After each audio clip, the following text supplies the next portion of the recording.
What is up, guys? Paradise coming to you on patch 1 day for Gray Zone Warfare.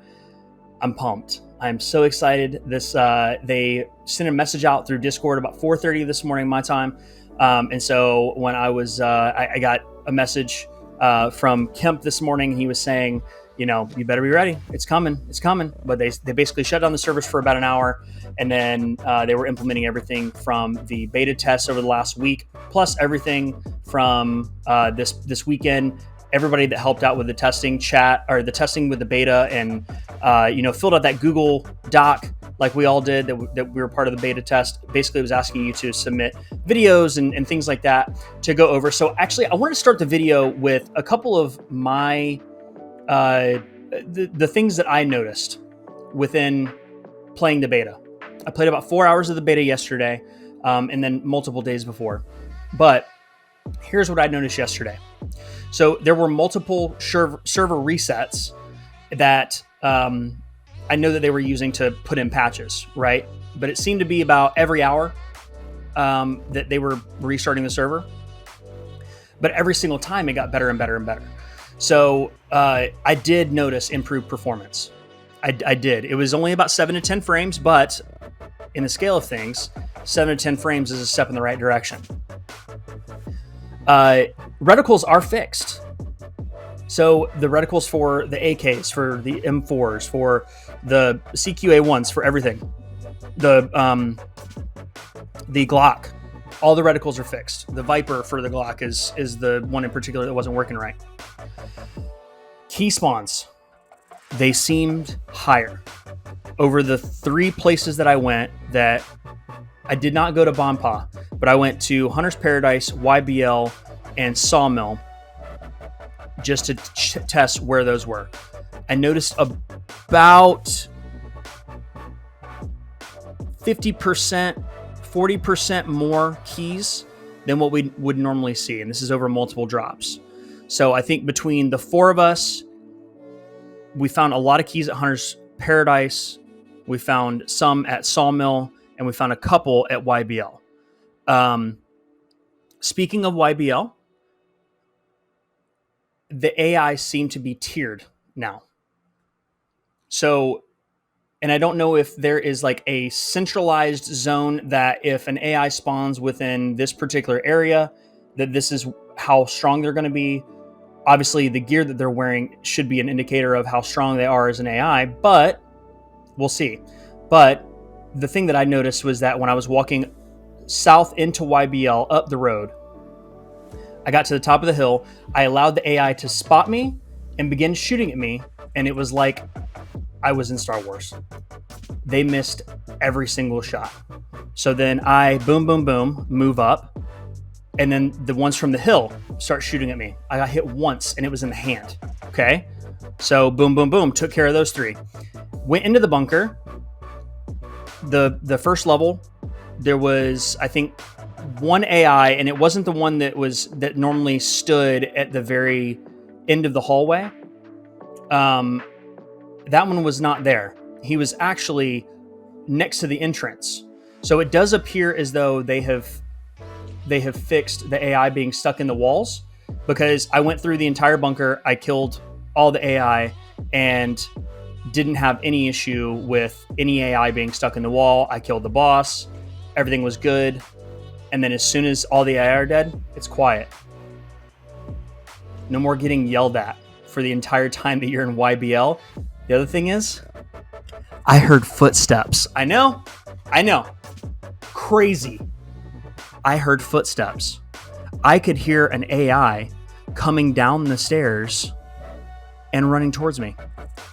Incredible. I felt like I knew what was happening.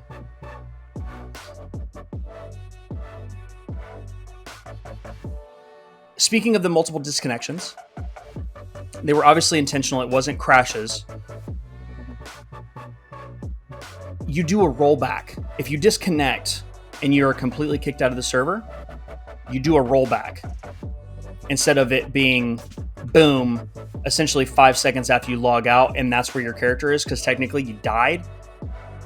It rolls you back. It seemed like about 10 minutes because I looked in my inventory and there was food and ammo and water that had already been expended that was back in my inventory when I logged back into base.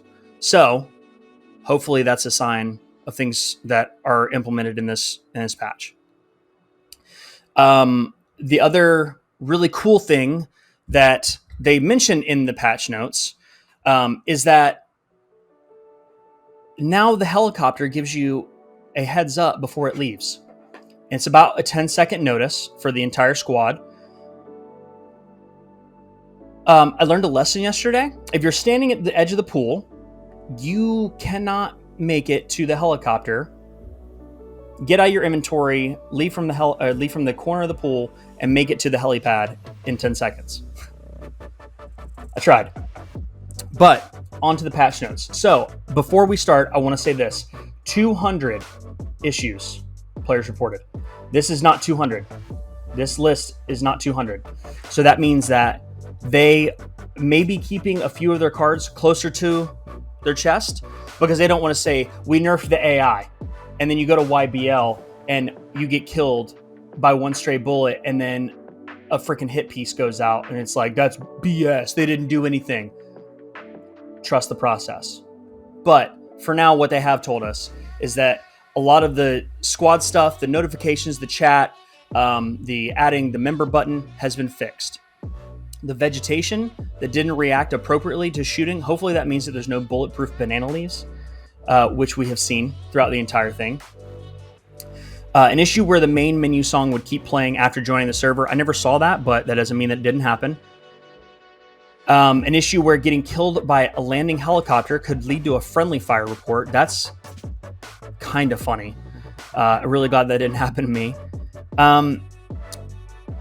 Basically just fixing like different little bugs and stuff like that. AI spawning in Sawmill without ammo. AI could spawn partially below the ground. Now they don't do the T-pose if they get killed. Here are the two biggest takeaways that I have from this, right? So this is obviously huge. The things that I'm looking at are number 3 and 4 on this list. I don't know if you guys have already read that. An issue where the character could get stuck in a crouch in 3PV. Now 3PV to me means third person view. I've also seen it as 3PP, third person point of view. But 3 and 4, that's interesting. So, is Gray Zone getting third person? And if they do, I'll share my thoughts in another video of what I think they should do and how they should do it. But we'll see. Comment below what you guys think. The last one for the fixes, huge. They fixed the crashes. We'll see. But various client crashes have been fixed. Huge. That's awesome. That's a number one quality of life right there. That means that when you crash, like I said, if it rolls it back and you were on a mission, it's not going to erase hazardous treasures like it did for me 3 times. I finally completed that, by the way. Got my case. The other thing, reduced hitching when flying in helicopters. Players can now rebind the voice, map, health panel, inventory, and tasks to a different key. Love that. Necessary. Increase the time between character wipes from 1 week. It was an hour. Obviously, they were testing that out. So now you can't just go Giga Chad out, die in PvP a bunch of times, and reset your character. Improve shotgun slug damage. We'll see. We're going to test that. Improved prone movement on sloped or uneven surfaces. Hopefully that means that you can't get stuck in the map. Also, hopefully that means that you're not like doing the geometric style teeter-totter movement. Reminder to claim DLC. Added safeguards to prevent exploiting. Thank you. That's awesome. Improve quest item spawn locations for the quest, more the merrier. Again, 200 issues is this number. This is not 200. This is far less than 200. How many is this? This is, let's see. List. Boom. This is 37. 37. 37 fixes and 8 changes. So we'll see. Let's hop in. Let's see what it looks like. If you guys want to know exactly how I feel about the future of this game, click on this video right here. It's a good one. But until then, be kind to each other, stay friendly. Paradise, over and out.